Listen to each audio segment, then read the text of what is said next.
Good morning, everybody. Welcome to the Daily Whatever. What is up? I'm Dana Dubois. I'm Lawrence Witterman. What is up, Lawrence Winterman? Oh, nothing. The world is doomed. We're all going to die. That's all. Nothing. No big whoop. Yeah, we're going to have a very cheery episode today in terms of the news. We also have a very special guest, Rob Guess, who will be joining us, but he is not available till half after the hour, so he will be joining us in a bit. He lives in Paris now, Lawrence, so It seems to me like all the best people have figured it out and moved to France. Like I don't get how that happened. I missed that boat, and I would really like to go back in time and get on that boat. Is what I would like to do. Right? I don't speak French at all. Like no French. I can't understand when French people speak Spanish. Like when I took Spanish classes, I love how the language sounds, but to me it's like incomprehensible. So I'd probably have a really hard time in Paris, but Barcelona, we could just take a train back and forth and You then go to Barcelona, I'll go to Paris. We'll take a train back yes. and forth. Je ne We've parle got- pas français. Mon français est très mal. Oh, ooh, wee. Malheureusement. I had no idea you could do this. I only thought you could do the Deutsch ist eine schwere Sprache, sexy Männer German sind thing. Schwein. Männer sind Schwein. Ja, sehr gut. Ich möchte ein Rotwein, bitte. Except not right now. It's way too early for Rotwein. Is it though? Not really. It is to me. Not really when you learn from, The news. the latest climate report that global Spoiler temperatures alert. are going to rise by 3 degrees Celsius by 2050, which is unsurvivable by human civilization. That's all. Human civilization is going to collapse. That's fine. There's no part of me that wants red wine after that. But I do want to talk as we dive into this You story. should, because I don't think it's going to be growable too much longer. Right? Yeah. Right? But we're not going to make it that far because Trump is about to do something horrible with Iran. So, Yeah. We have some happy news to talk about. So good morning or evening. I'm happy this morning. Lawrence, though, at what point will the olives no longer grow? That's what we are all wondering because we're all growing increasingly. Well, that's the beautiful thing is olives are just going to migrate north. And one day you'll be able to sit in downtown Reykjavik under an olive tree. But not us. Not us. We're not going to make it. It's going to be the children of the global super elite wealthy.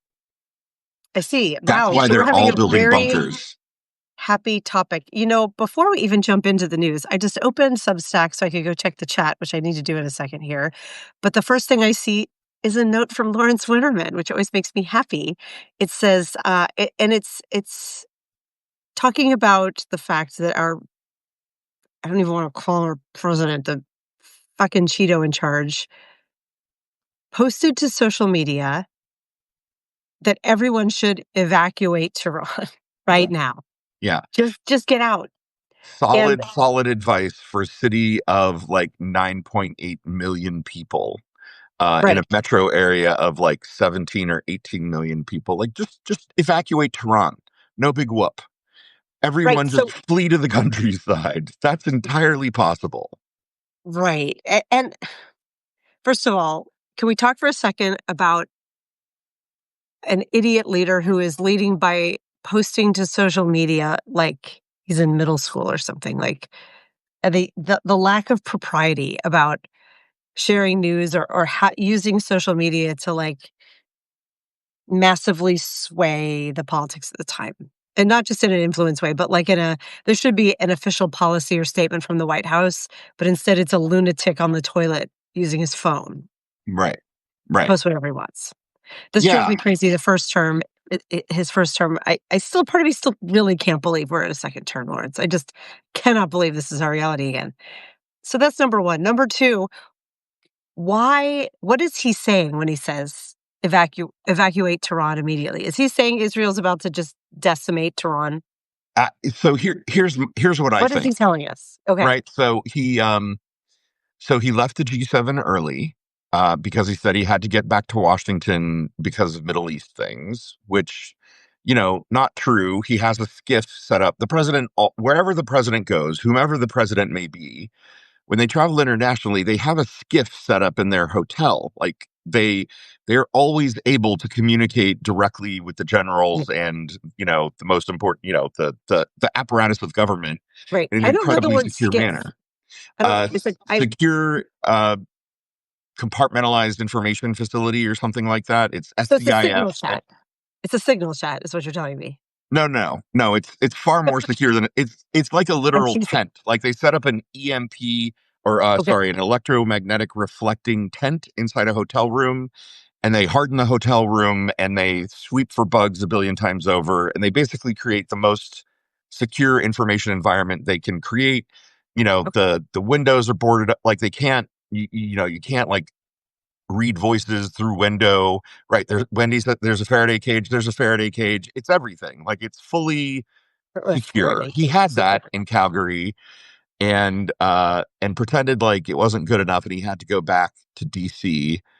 I mean, I think partly because they all hate him there and they were literally laughing at him behind his back. There's a lovely video of Macron and Georgia Maloney like This laughing one, at him while he's talking. Yeah. the eye roll, Yeah. that was She like rolls her eyes. There's a that moment was an where she like, incredible one. yeah, it was great. Um, Okay. anyway, and there are 30 there are these planes that we've got in the US military called strato tankers. They are massive, massive, massive jets that are able to refuel warplanes in flight so that if you want to have a sustained military operation somewhere far away, you can refuel your warplanes in flight. It makes war going so much easier. Uh, so that in combination with Trump saying like, if you're in Tehran, you should evacuate, makes me think that Trump did his dumb fucking thing where he knows the plan, the top secret plan, and he can't resist hinting at what's coming, even though it's super toxic, top secret. So he's walked all of that back, but all of the pieces still line up that there's about to be a major escalation in the Israel-Iran war, up to and including the United States potentially getting involved. Yeah. So the good Cat news is is we're not going to live to 2050. The bad news is, uh, thank you. yeah, the bad news is there's about to be a major escalation in the Israel-Iran conflict, I fear. Cat says that he's on MSNBC of all places right now, telling all of Tehran to evacuate immediately. Jesus Christ, really? Sorry, hang on. That's Oh, you might yeah. see my underwear. Lawrence, don't threaten us with a good time like that. Hold on, I'm pulling it up. Um, why would he go to MSNBC? I don't know. I'm not seeing it. Okay. MSNBC is on the TV in the other room. Okay. Oh, he's on Air Force One, and they were reporting that he said that. He also said that he Okay. wants his national security team collected together in the situation room when he gets back. So something's about to happen. Hold on to your asses, people. Jesus. So Wendy here has weighed in with Trump. Trump wants to broker a deal with Iran and Israel because he wants the Nobel Prize. Right, Is right. it, He wants the Nobel Peace Prize so bad. that's so I think crazy. because he thinks it's filled with chocolate. Oh, He thinks it's a big, Hanukkah. yeah. You can just like peel it open, and there's the Good best guess. chocolate. The That's best not the best chocolate chocolate. inside. That's like the worst chocolate. It tastes like tinfoil. Well, And not the it's Nobel come a Peace long way. Prize. I mean, they're geniuses. They figured out how to get it right. It's his jizz dream at night. Yes, Wendy, I think it is. So the optimist, the like look for the bright side part of this conversation maybe is he's not doing it because he's going to always look on the bright side of life. Is that what we're singing? Yeah. Da-da-da-da. That maybe there's no intent to actually harm anyone in Tehran. It's that he's going to save Tehran. That's going to be the thing here. Is that he's like I've been sending all the signs. If I were his partner in war crimes, I would tell him fake shit because Right. oh my god. So everyone evacuate. So do we know what's happening in Tehran right now, or Uh, we're totally wonky? Panic. Panic in the streets of Tehran. Our musical references are on fire today, Lawrence. Yeah. I know I don't. I haven't seen any reporting on that. I mean, I know that, Israel and Iran continue to trade missile barrages back and forth. I haven't looked at the latest death count, but I'm sure it's up from the 400 yesterday in Iran. Um, I would imagine that things are probably going to shit in Tehran. I know that the latest reporting is that the Ayatollah has been evacuated to a safe bunker in the northeast of Iran, like a mountain bunker. Like Okay. we have mountain bunkers. Everyone's got a mountain bunker to flee their leader to. He's there partly because Israel was openly contemplating assassinating him through targeted missile strikes, so he left. Gotcha. Current death toll, um, according to Google AI, which is never hallucinates or is inaccurate, specifically from the attacks, is over 224, with the vast majority being civilians. And then right under it, it says, "Oops, something went wrong." Which I'm sorry, that has multiple meanings, and that's kind of funny. Yes, a lot of things went wrong for this to Wendy has happen. a source in Tehran saying that Okay. Tehran is relatively empty, which makes sense. If the leader of the world's superpower, even if that superpower is deranged, said something like people should evacuate Tehran immediately, I would try. Right. I'm just trying to think of what that looks like if people were like, "Evacuate Seattle," which is far smaller than 9,000,000. Right. Um, what are we up to now? I think we're like at 1,000,000 750 or now? 800. Yeah. Like Yeah, it's, in actual downtown Seattle, not the 755,000. yeah. Um, yeah, and then the greater metropolitan area is 4,000,000. So Yeah. just for perspective, if anyone said, "It's time to evacuate Seattle," like, it would be impossible. Like, the gridlock getting it out of Seattle would be Right. we have very limited roads out because we've got the ocean on one side and the mountain range on this side. Right. So, there would be no expeditious, like, "Okay, well, Oh, we're." Wendy is saying the Ayatollah has commanded most to leave Tehran. So this is terrifying, right? Because um, what that says to me is they're contemplating a bombing campaign orders of magnitude bigger than what they are currently doing, targeted on the national capital and civilian, I mean, the largest civilian population center. And it says to me that the kinds of bombs that they're contemplating using are extremely dangerous. Like beyond, like what if they are contemplating using a nuke? For God's sake, um, I old me, younger me, naive me would have said that's impossible. But it's Trump and Netanyahu. They are literally fucking deranged. And Mhm. I think maybe I don't think we've ever had a president who has more wanted to use a nuclear weapon. He wanted to fucking bomb hurricanes with nukes, for God's sake. Oh my god, I've forgotten about that. Right. Yeah. Trump loves nuclear weapons. He wants to use them. You know, I he's the fucking antichrist. Like he wants to go down in history. I mean, he's already going down in history, but if he could go down in history as the first person to use nukes in wartime after World War II, he'd love that. Like, I don't know. There's a piece of me that wants to think that's wrong, but I don't think so. I'm seriously worried about what is happening over the course of the next 24, 48, 72 hours. Like something is not good happening. Those Lawrence? strato tankers heading to the Middle East is a really bad sign. Yeah, and, I just got over my weekend anxiety around what's gonna happen. There's a battalion in DC. Is the battalion still in DC? Uh, I I don't think know. they're I don't know. I don't know if that battalion is still in DC. I think it's. I literally don't know. Um, Again, though, like it probably still is like that much heavy equipment isn't easy to move on a dime. So it's probably being slowly mustered out, which means that, if he launches a nuke attack on Tehran and the Congress objects, he's just going to occupy the Capitol building and, say the Congress is permanently out of session. Uh, this is where my crazy brain goes.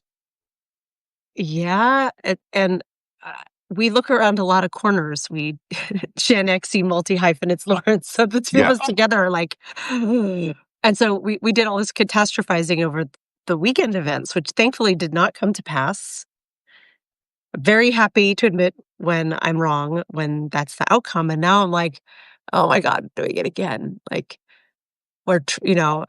half of our family is traveling to the other side of the country this weekend. And now I'm like, should we do this? Do we separate? Do we break the band apart for a week when this week could be catastrophic? I Yeah. always I bring it mean, back to, I think it's fine. We're going to go, but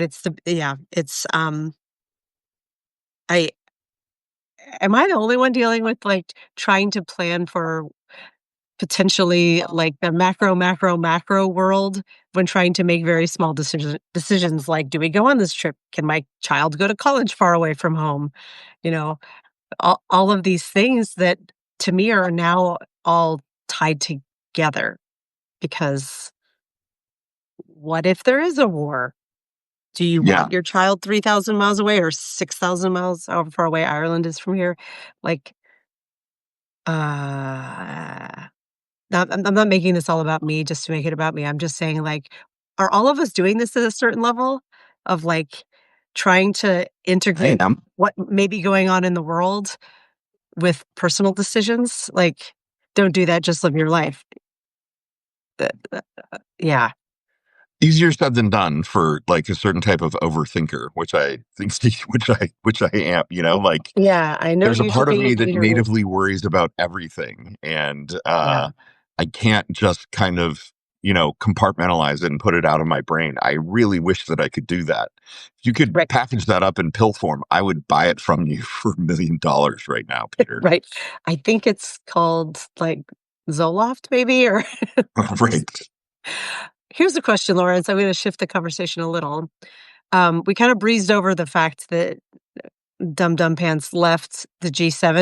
I'm just not gonna use his name today because it's grossing me out. So, I'm gonna go full Robin style and just whatever nickname comes to my head. It won't be as funny as when Robin does it, but, Dum Dum Pants, left the G7 early. Um, First of all, used to be the G8, right? What was the G8 until we kicked Because out Russia got Putin? yeah, because we kicked Russia out. Uh, yeah. What does it mean that he left? What did we not have a seat at the table for? What does it signal to the world that we left? But So can we click into that for a minute? Because I'm like, could it become the D6? Or are they just going to be like, get the fuck out? Seriously, guys, we don't need you here as long as that dude's in power, or I are we too mean, big to fail? I'm not I'm not sure they would ever make it to G6. Like a group like that without the United States, considering the size of our economy, I'm not sure that they would ever do that. I think there are a couple reasons why he left. I do think there is something going on in the Middle East that he wants to attend to. I think he felt shunned because he was. I think that he was hoping that there were major trade deals that were going to be announced, that he would be able to, work his negotiation magic in person. Hold on, And let me do my best eye roll. right, yeah, right, and announce trade deals, and that obviously didn't happen. I mean, there's something with the UK, but again, it's just it's vaporware, basically.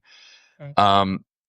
I Trump wants to be the center of attention, and I think that there were six other world leaders there who were very much not willing to put up with him trying to be the center of attention. Carney cut him off. Like, God bless Mark Carney. Carney cut him off at a news conference the other day, because Carney, as the host of this year's G7, has, like Robert's Rules of Orders Ah, authority over everything that happens. And so, as the host nation, he was basically like, nope, we're done here, and cut Trump off, and basically, that pissed off Mango Mussolini and his fifis were hurt. So I think there are many reasons why he Well, wanted to. Lawrence, he had a very hard weekend. It was He so had a hard. really hard weekend. I'm gonna go full Mrs. Frazzle now. It's like, "No, catch a bubble, catch a bubble. People didn't come to your birthday party?"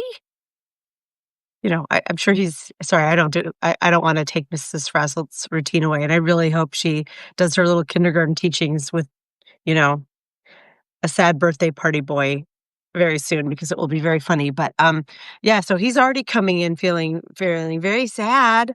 I heard he looked very disheveled and more confused than usual.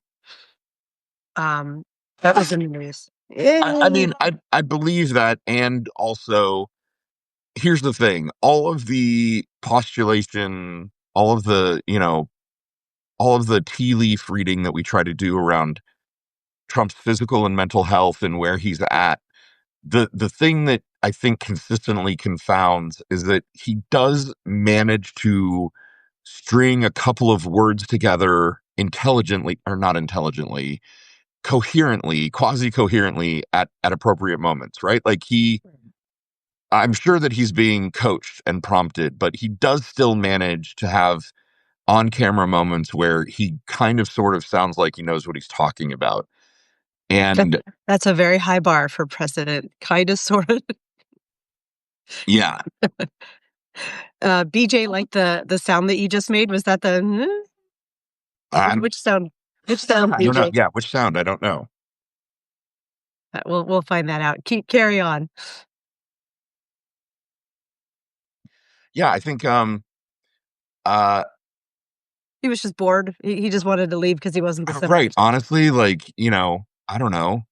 He heard there was a new episode of his favorite show out and he wanted to go home and watch it. I mean, literally, like, Is that I think we show could. Let's Go Bomb Tehran? Is that his favorite show right now? Right, right. Okay. Yeah, it's uh yeah. Let's go bomb Tehran, or, I want to talk to my friend Bibi Netanyahu, who I'm talking to again. Yes. Who knows? Sarah, said, "I saw something saying that he was falling asleep," and, yeah, I heard that was why, sorry, I'm forgetting her name, eye-rolling Prime Minister of Georgia Italy. Meloni. Thank you. That she, like, very much so did someone just put that in the chat that she's very much keeping track of and calling out when he is nodding off. Um, oh, and our guest for today has just joined the chat. That's very exciting. We're gonna invite you on in a second there, Rob, but one thing I wanna touch on first, Lawrence, that you alluded to at the beginning, our second cheerful news story of the day. What's going on with the climate while we're focused on bombing? Yeah, so I Yeah. I restacked this post. I should probably have had it up and available, but I clicked on the wrong thing and horked my entire browser. So I restacked the post. A guy is posting about the newest kind of climate projections that are coming out, and basically it is uh, the news. What it boils down to essentially is that we are on track for a an increase of 3 degrees Celsius by 2050, and the report cross references what the kind of insurance actuarial tables are now predicting, and the insurance companies essentially have diagnosed, the conservative protect property blah blah blah insurance companies have essentially said that at 3 degrees Celsius, human civilization probably collapses. 4 billion people probably die, and human civilization collapses. It is a massive extinction event for most high order life. And, it like put me into a weird, like it kind of crystallized this thought in my brain that maybe all the shit we're seeing in governments, all of the craziness that's happening is partly because high level government officials know that this is coming. And the reason that all the billionaires are building, private island sanctuaries someplace is because they know that civilization is going to collapse and it will take extraordinary efforts to keep people alive in a world that is um, as warm as it was 30 million years ago. the last time we had this much carbon and heat in the atmosphere. So, no big whoop. Human civilization collapsing within the next 25 years. And yeah, 4 billion people dead. Okay. Happy Tuesday. It does make the whole we want Canada as the 51st state and we want Greenland thing. I mean, we talked about this when we were at Gainsbourg when you were last in town back in January of like, yeah, is this because of give me that high latitude property, baby? The northern hemisphere's got it and the southern hemisphere don't. I mean, except for Antarctica. But the yeah. whole chat is turning to drink is what I'm seeing, and weed. Yeah. Fair. Yeah, I don't even know how to parse that, Lawrence, of like, okay. Did they suggest that this is not reversible, this is just inevitable?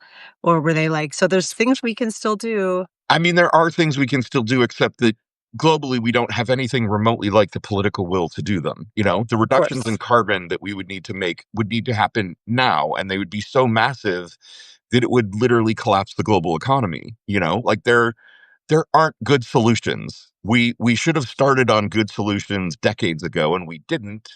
And now we're on a runaway train. And oh wait, I can't remember the tune to Runaway Train. Runaway train never going, but yeah. Yeah. Yeah. So, on that happy note, we should probably invite Robin here and we should. And you know why, the Lawrence? chat. Because Rob is another, inviting him, GenX podcaster, and we grew up with expecting the world to end. Like you saying this, I'm like, again, right? Right.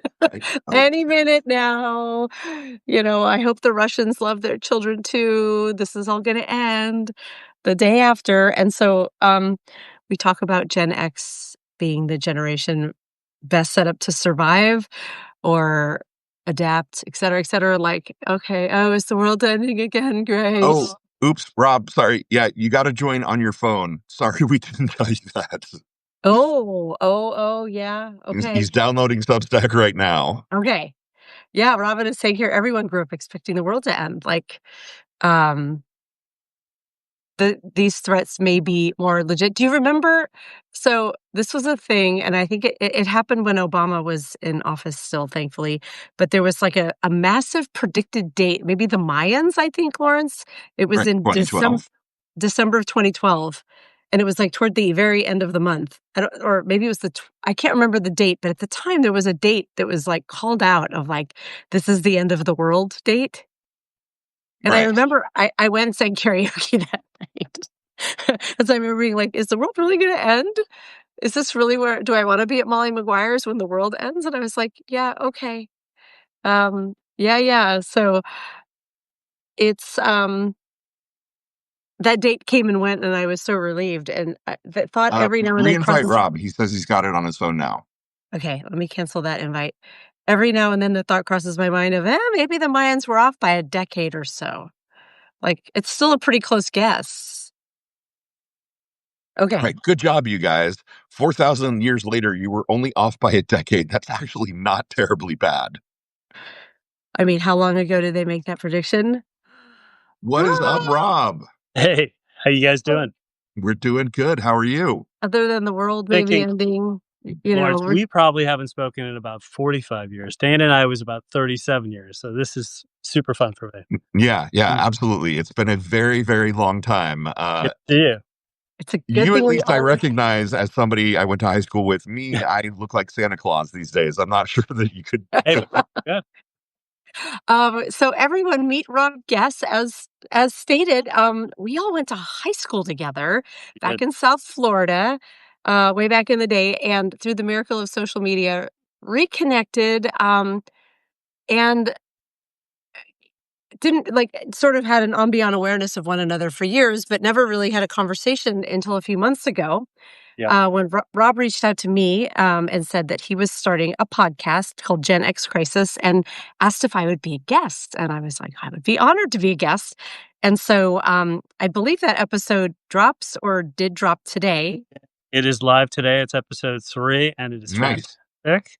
Remind me when we recorded it, Rob. It's been like a couple months now, right? Yeah, so I took the opposite approach from you guys, which Right? I keep getting notifications, and you guys are like professional podcasters now that you're getting so much content out there.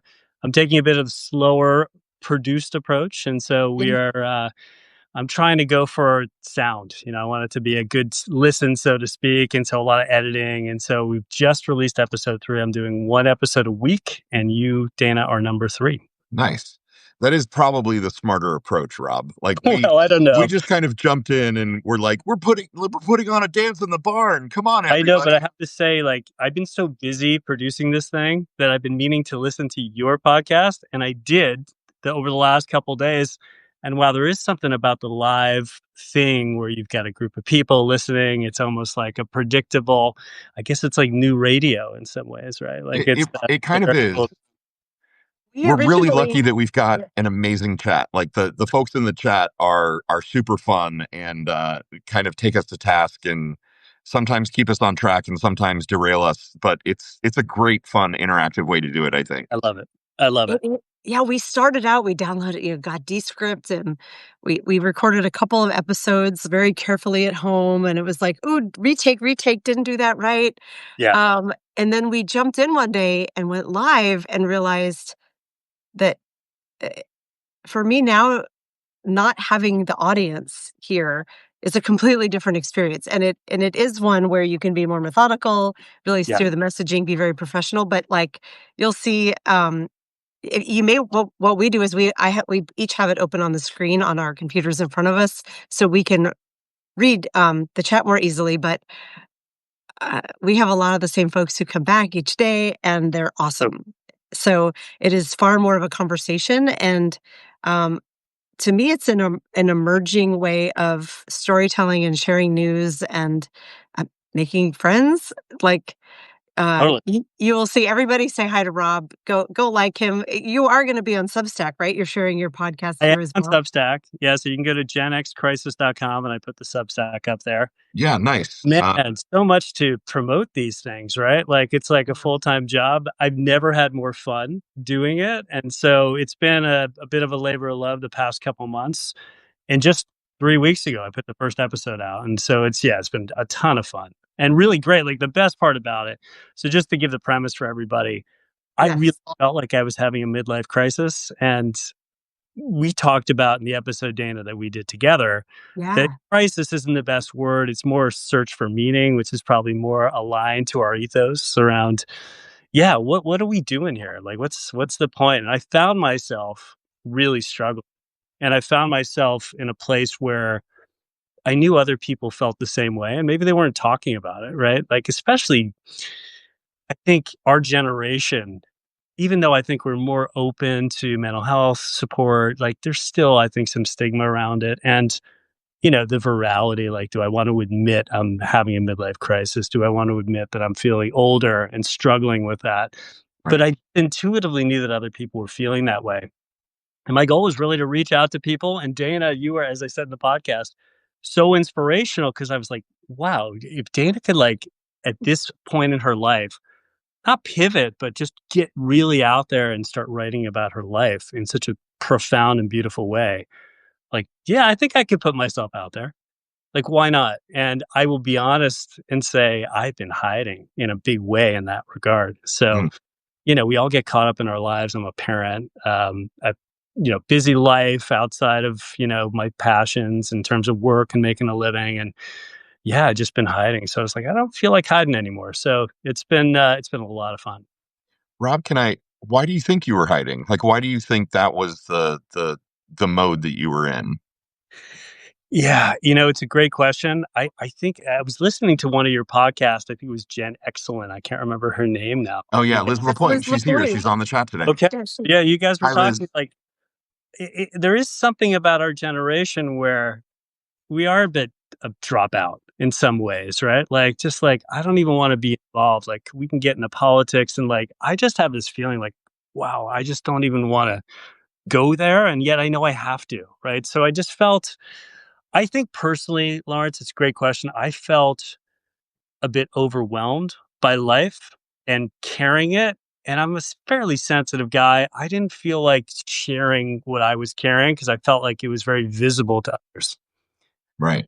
I just felt like dealing with that myself. But I found that to be a bit of a lonely experience as I started struggling with this idea of aging, right? So reaching out to people like Dana, seeing Dana, what you've been doing in the world, and other friends. I'm reaching out to people I've been spoken to 30, 40 years, and it's Right. a massive trip. I have this theory. Dana and I are kind of crafting this theory that Gen X is a late bloomer generation. Yeah, That I thought, because silence and boomers were sort of so dominant in our youth and young adulthoods that it's only now really that we're having our chance to step into our power. And yeah, so we're late bloomers. And I think I'm kind of hearing that in what you're saying. yeah. It's interesting. I in my own exploration, I came to this realization just recently that I really enjoyed unreality or Mm, fantasy. And Reality. I say more. found a part of myself not feeling comfortable in just the groundedness of reality. And outside of this, I'm a professional, stable, but wow, like it's not necessarily, and I think our generation, this is like kind of the office space world, right? We're just seeing through that lens of like, what is this world that we've created? Never quite felt comfortable with it. So, yeah, it was a little bit of kind of trying to bring more reality into my life, but something that was more connected to me. Mm, So, yeah, it's been a really trippy adventure right now. I'm overseas, just for everyone. I've been living in Paris for the last 2 years, and so, Poor thing. heading back to Vancouver in, a couple weeks after 2 years here, and so I'm in a different world, and it's been a bit of an adventure.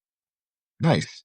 We've got an upcoming guest, Sasha Cohen, who is on the chat right now as well. And she lives in France. She and her husband recently Oh, nice. made the leap of moving to France and, kind of living the dream, learning French. And Yeah, so, yeah, hopefully maybe you guys can connect in the chat. for And I sure, mean, I yeah. know France is a big country.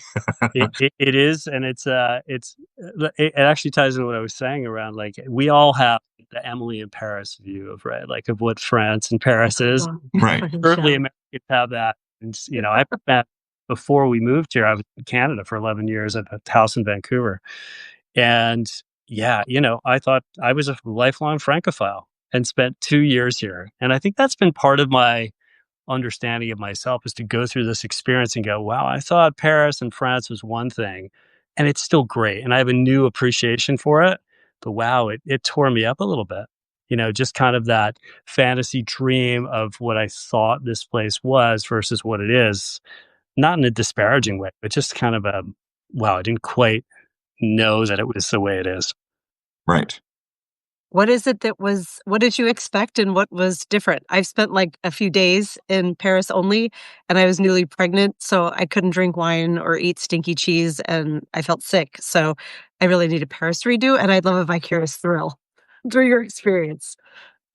I would say like it's like anywhere. It's like, you've lived, I think you mentioned in Seattle for 30 years, and it's somebody who got off the bus and just, looked at, Pike's Market and walked along the beautiful roads of Seattle and might have a different view of it than you do. I think just 2 years here, I think the one thing that surprised me, I thought it was pretty laissez-faire here. I thought it was very chill and relaxed. They're very conservative here, especially about their language and their manners and their culture, which are all beautiful. Oh, uh-oh, I think we're Uh-oh. losing you. I think we're losing your connection, Rob. Yeah, we can't hear Hello. you. Yeah, it says your internet is, I'm guessing, unstable. The error message isn't quite coming up the whole way. Let me Uh-oh. Uh-oh. That's never a good sign. That is never a good sign. Oh, he's back. Rob, can you hear us? It's okay. Okay. This happens sometimes. If you have to drop, we can re-invite you back in. Yeah, are you connected to, strong Wi-Fi over there? Oh, No. I guess not. Okay, and there he goes. Yeah, I'm looking in the comments. Fusen said, "Don't ever try and speak broken French to a waiter." I just said this recently. Did I say it on here? No. That I was Oh, he's newly back. You add him back okay. in, Dana. Yeah, I will. I was, let me do that right now. I was newly pregnant. Like I booked the trip and then 2 days later it was like, I'm pregnant. So I think I was 7 weeks, right in that total queasy phase. So all I knew how to say in French was "Je suis enceinte" whenever I sent food back without eating it, because I would look at it and be like, I cannot eat that. So "Je suis enceinte." I think it literally means like I am full, but I'm pregnant. Yeah. Yeah, that's right. Um, and they would be like, "Oh," and then they because they would look very offended when I didn't eat whatever was in front of me. And then I'd be like, "Yeah, no, nope, baby doesn't want that."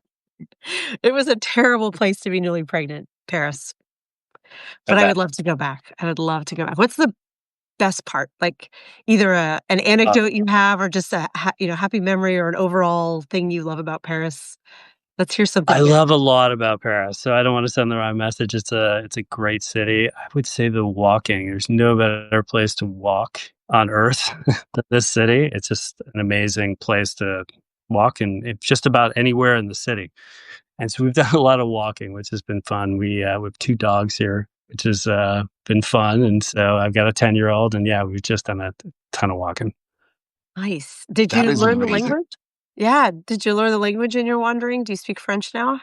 I do a little bit. I wouldn't say as well as my 10-year-old, who's now fluent in 2 years, and that's one of the gifts that we wanted to give him was the ability Absolutely. to speak another language, which we are also, as Americans, so guilty of that, of not having that Mhm. capability. A lot of us, not all of us, but a lot. Um, but yeah, no, it's man, I mean, it's another Gen X thing. That was another dream I had. I was like, okay, well, I'm gonna learn French now that I'm immersed in the culture. My 55-year-old brain, my birthday was yesterday. Happy Uh, birthday. Thank you. Is not the same. It's not as malleable as a 10-year-old. And so yeah, it's been a little hard to learn and find the time to learn it. And so yeah, it's challenging. I understand a lot, but to speak it is like it's tough. Um, I don't feel bad. Even if you'd gone earlier, I went to Spain in my early 30s and I studied Spanish there. I'd taken it in school and didn't immerse as much as I should have because I didn't live with the family. I lived with other European students who were studying Spanish, and English was the common language. But Yeah. even still, after 3 months, I was nowhere near fluency, and it really did hit me at that time that, I'd had that dream of like, "Oh, I'll go live and work in Europe for a while," and I loved Barcelona. I would have loved to live there, but I was like, Yeah. "I will never be able to do the work I do here. I will never understand the language well enough, to be able to do anything around marketing or editorial," and, um, I'm now contemplating doing that even at the tail end of my career of maybe going back to Europe when my kids go off to college, but I don't know if that'll happen. Yeah. Maybe. Not Paris, though. No, it's Paris can be a little tough. Yeah. Yeah. I'm seeing things about vulvas going by in the chat. What have I mi what did I miss? We're regaling each other with our Parisian experiences. Uh, Oh, shitty And pig Twistin vulva. said that at one point a waitress in Paris, oh, I lost it. Where'd it go? A French woman once Called her called a me a shitty pig vulva. wow. Rob, do you speak French well enough to know how to say shitty pig vulva? Because that would be I impressive. they didn't quite teach me that one yet, but Yeah, but you're not in that class yet. I, my trick to enjoying Paris when I went was essentially I learned how to say basically like, I'm a stupid American. Please take pity on me. I'm trying to speak your beautiful language, and they somehow that charmed the pants off of everybody. They were they just love like, that. "Oh, being chill." I mean, the truth is, like, there's a lot of nice people, and it's very different. Like, even us growing up as Gen Xers, we'd have the stereotype of the mean Parisians. The younger people aren't that way. Like, they're much more open to speaking English. In fact, they see me coming a mile away, and they're like, "Oh, great, I get to practice my English now." So yeah, it's crazy. It's been crazy. I bet. So, why moving back to Vancouver now?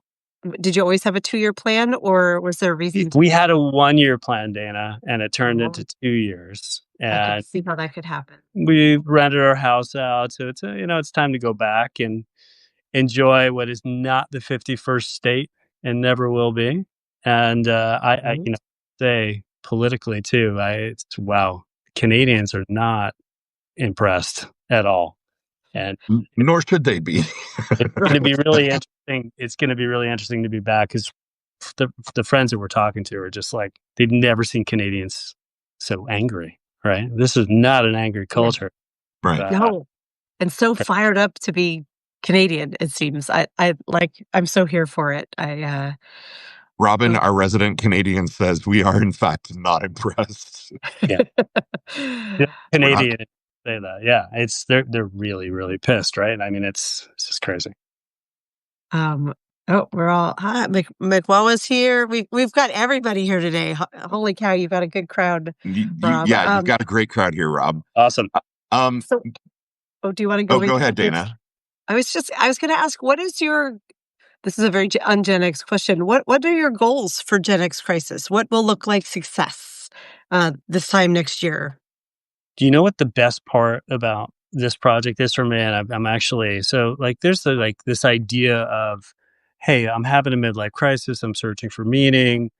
How do I want to spend the rest of my time? And I think where I landed is, I don't want to spend any time thinking about goals or the future. I just want to do it for the pure passion, because there's so many things I've learned in my life that I've done chasing that are not about that, right? Like, so this idea of, yeah, sure, I've got some loose goals around just building an audience, but I think the second I put myself there, it feels wrong. And so I'm trying not to put any energy into any goals and just produce some really great content. There's 3 episodes out. I've recorded 10 already, and we're going to put out 1 a week. But my goal is to stay ahead, right? Because the editing takes a bit of time. Dana, I now know your voice intimately. Cut it up quite a bit. Dana talks about her interest in ASMR, which is fun. And so it's kind of cool just to like have a similar kind of experience, just to slice and dice there. But no, it's a really fun project that I'm really not trying to put any energy into goals at all.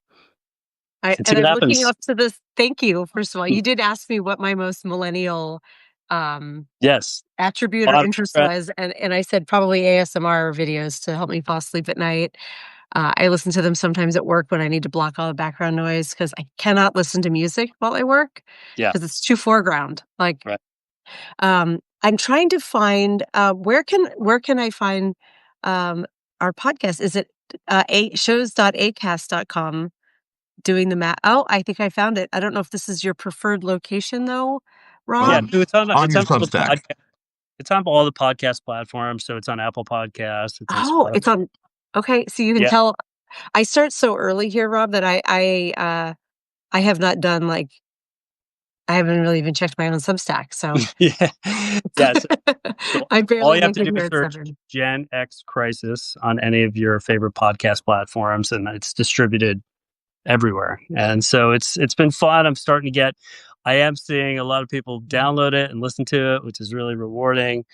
And that's amazing. I think the coolest part about it, guys, is I'm talking to people from all walks of life, and a lot of people are having similar challenges around, hey, how do I feel about this age? And I look older, I feel older, I'm slower, I'm disoriented. That's what happened for me. I think the one theme that came out was, what world am I in? Right? Like, just even leading into this, Lawrence, before I joined, around the 20-year apocalypse that might be coming. Like, wow, like what a crazy thought. Like, just even everything happening politically that we never dreamed could ever happen is happening right now. Right. Forgetting how you're feeling about your personal life or your career or wherever you are. It's kind of it's a real chance for a reset to just kind of take stock for where you are, where you want to go. And it's it's been disorienting for me. So I'm really trying to find solutions to that. And I think the solutions I found is talking to other people is really the best way to kind of connect with, not feeling so alone and just feeling how strange it is to be this age. Yeah. For me, it's the audience knows this, but Rob, you and I are catching up here. I had this great 25-year career as a program manager in tech, and got laid off.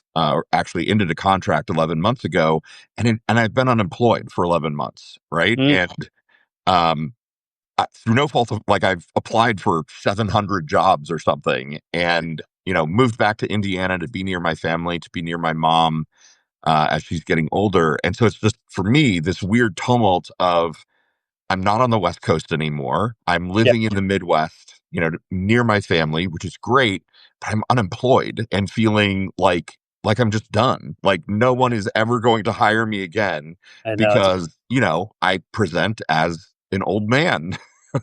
And I don't feel like an old man, but Right. also sometimes I forget the word that I'm looking for, which makes me feel like an old man.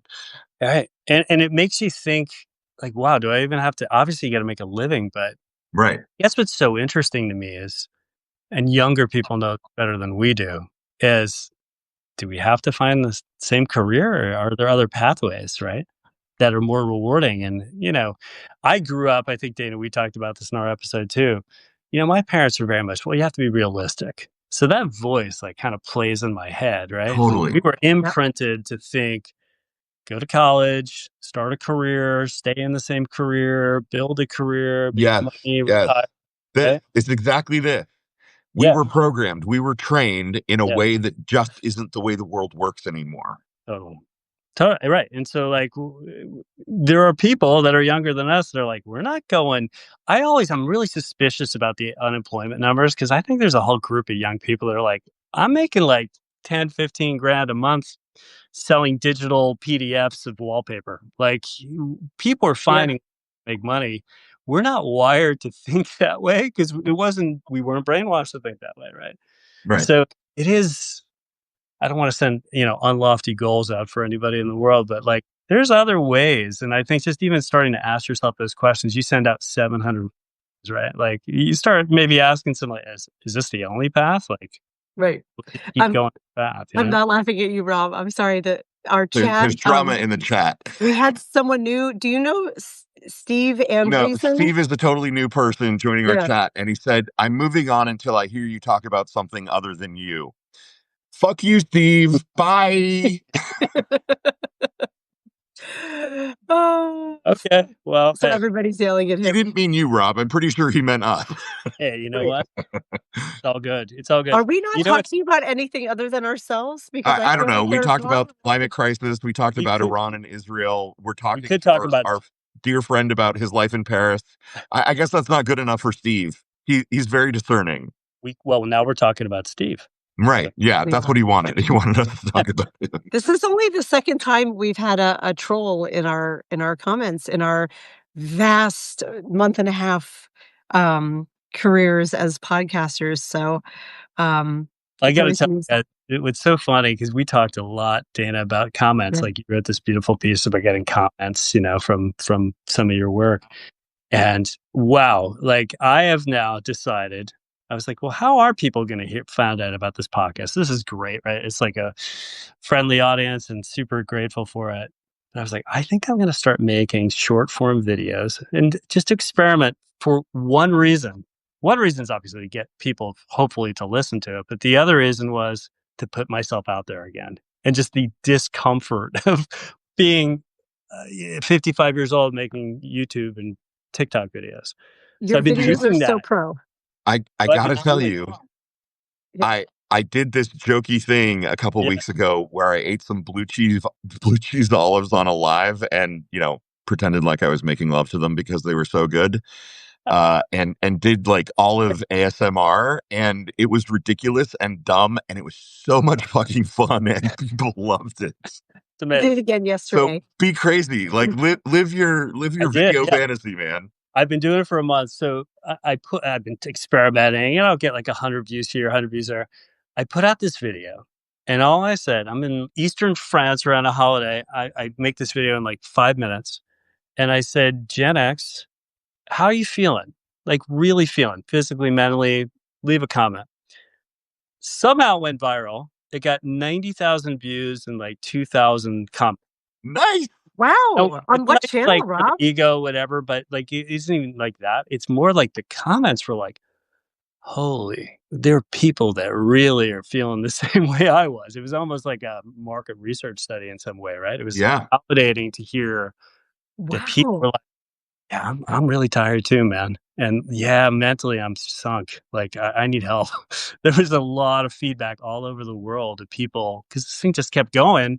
And then I wasn't even commenting. Other people were commenting on other people's comments, right? And it just kind of Right. snowballed. Fascinating. It's if you are a TikToker, go to GenX prices. I think it's pinned the first one. Nice. TikTok. Okay. Crazy, crazy, crazy stuff. Yeah. Okay. Confidential to Dana, I think we need a TikTok channel. We probably Yeah. do. I've been I resisted TikTok just for security reasons and blah, blah, blah. And Yeah. also, like, do I need another time suck? This was before we were on Substack. And then as we did this, I was like, we should get on TikTok too. And then they did the whole nonsense with Poopy Pants in Charge about like, I've saved TikTok. And I was like, I don't want any part of this. So I very much have not looked over there, but we probably should, especially given that success. Your videos look super pro. I've seen them on Instagram. Seriously, it looks Yeah. great, Rob. Yeah, Congratulations. they're really nice. We, in addition to doing lots of other things for our Substack, there's so much social media stuff we need to do to promote the Substack, and we never quite get to it because we're doing this in the grabbed moments of time, right? 7 a.m. before heading into work and et cetera, et cetera. But Well, that's inspiring. Yeah, I should mention. So the episode that we did, so everyone's a bit thematic. I look for kind of a theme or a quote, and I asked you, Dana, what's one thing you haven't figured out? And so the episode that we did together is called "The Math," doing the math with Dana. Yes. Right. And so the math is like, how do we find the time to do the things we really love when we're like, you guys, like, amazing. Dana, you're waking up now.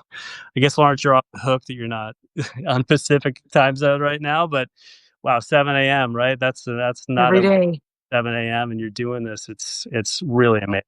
Super cool. Thank you. Yeah, I just saw the title, doing the math, and I laughed because I'm like, not my strongest subject. That's why I liked it. Although don't tell you might be anybody. more writer than a mathematician, for sure. Right. My math SATs were actually higher than my language arts ones, but don't tell anybody that. They were pretty close. But I laughed and I was like, what was that in reference to? But of course, I remember I say this all the time of like, the math doesn't work. Like I can't spend my days doing what I love doing because I can't figure out how to make the math of life, the expenses, the yada, yada, yada, yada. It's super hard. Especially when and you're the math pivoting, does not work. Sorry, go ahead. especially when you're pivoting, right? And you're trying to do something new like this, and what I'm doing, it's like, yeah, finding the time is not easy. Not easy at all. Yeah, it is not. And I think this is a almost universal Gen X problem, especially as we're coming into our 50s and have this annoying need to do work and spend our time on pursuits that have meaning to us, right? That feels like a really big theme for Gen X. Totally. And it's not much talked about how we like have come of age at some very disastrous times in terms of recessions and the 2008 near collapse, and are now getting pushed out of the workforce and blah, blah, blah, blah, blah. There's opportunity there, but yeah, the math is the hardest part of like 2 kids who are going to go to college, right? And I live in one of the most expensive cities in the US, and the math doesn't work. That's our goal. So we gotta become because it's like life's too short. Like you gotta find the time, and you're doing that by staying up late. Okay, sorry about that. Yes, if any generation can figure out the math midstream in later middle life, it's Gen X. Right, because we've been scrappy our whole fucking lives. Totally. We're also talking about eel vulvas. Is that what I'm saying? Chad, what is happening? Yeah, well, we'll explain later. Okay, we will explain later. It's not sushi. It's not unagi. So we're at the top of the hour. I do have one more thing I want to say. Liz Lapointe is here from Gen Excellent. We've got you, Rob, and now us. I feel like we need to create a Substack consortium of Gen X, superpowers. Totally. So there's something there that I think we should all talk about. Definitely, you're welcome back here anytime, and so is Liz, and yeah. I think we're all kind of on a similar path, and it's fun. It's going to be fun to walk it together. I love that we're on a similar path. So just very quick again, please go listen to my episode, my conversation with Dana. It is fantastic. It's you can so fun. GenX Crisis at any podcast platform and genxcrisis.com for sign up to the Substack. I just dropped the link in the chat, so everyone's gonna go there, subscribe, and listen to the episode with Dana. Dana, ask our question. Rob, what is the most Gen X song of all time? First one that pops in your head. Well, I mean, it's got to be "Smells Like Teen Spirit," as cliche as that is, right? It's a cliche for a reason, right? Because Dana will tell you you're wrong. I'm relenting on this a bit. I hear the wisdom of that as a pick. Is it 80s to you or 90s? It can be either. So here's the thing: we're never going to pick the actual ultimate Gen X song, right? And "Smells Like Teen Spirit" has a really, really good track record for why it should be. But this is part of the fun, is the conversation about how do you even pick? It's hard to pick. Yeah. Yeah, it is. There's my working theory is that the ultimate Gen X song should have meaning that is significant to Gen X only. And "Smells Like Teen Spirit" is ubiquitous in the whole world. Every generation owns it, right? It's endured. But that said, there are many reasons, and it is the first pick that comes to mind. It spans Robin the is young saying Gen "Smells Like Xers. Teen Spirit" was the millennial anthem. I don't know, Robin. Whoa, I don't know about that. Right? Them's fighting words. Yeah, we'll have to arm wrestle about this another day. But to me, because I was musically astute so young, I She think does of say so herself. yeah. Well, no, I was musically really obsessed from age like 10 onwards. So I think of Gen X music as middle school era. So "Smells Like Teen Spirit" would have been that for millennials. What like Journey was to me, Nirvana was for them, right? So what is yours? I have several, and it depends when you ask me.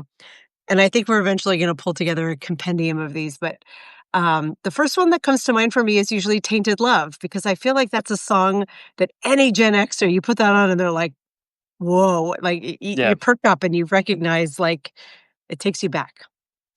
Mine was "Sunglasses at Night" by Corey Hart, or "Heart of Glass" by Blondie. Hey. These are good picks. Right, for those songs, I have like immediate visceral recollection of certain moments in my life. Well, mine would have been "When Doves Cry" by Prince. Nice. Yes, and another great choice. It's a great choice. Yes, that one, or weirdly, 1999 is a real likely pick because it's addressing, it's from an earlier era, but it's addressing that whole "the world is going to end" thing we all grew up with, and it spans a gap between disco and like new wave funk. So to me, that has a lot of elements that make it like an ultimate Gen X song, and it also, non-Gen Xers really don't know 1999 that well. It's not a song that's like super endured. Totally. And it's the end of the world as we know it, of course. You'd have to put that one in there too. Yeah. And I have a very soft spot for a little bit more obscure "Birdhouse in Your Soul" by They Might Be Giants. I feel like that is a song that only Gen X, because I went to see They Might Be Giants a couple years ago, and I was like, this is all the Gen X gifted kids. That the only people in this audience. Were they still great? Oh my God, yeah. Amazing. So they were just saying "Blow All Your Spunk on Me" by ABBA, which I don't remember the words exactly like that, but I'm down. Blow all your spunk. Yeah, I'm uncomfortable with that, but in a good way, Luigi. Right. Maybe in a good way. Oh my God, this was so fun, Rob. Thank you so much for coming to talk to us. Thank you, guys. It's super cool. I really appreciate the invitation, and I'm now a loyal follower and listener. This is going to be part of my day. Excellent. Yes, we love it. We love to hear it. Yay! Tune in from Penny. Again, guys, I actually have to jump, but I really appreciate it, and great meeting everyone. Awesome. Bye. Thanks, Best of Rob. luck. I can't Bye, wait to everybody. listen back to our podcast. Bye. Love you, meet it. Bye. Love you, meet it. Bye. Mwah.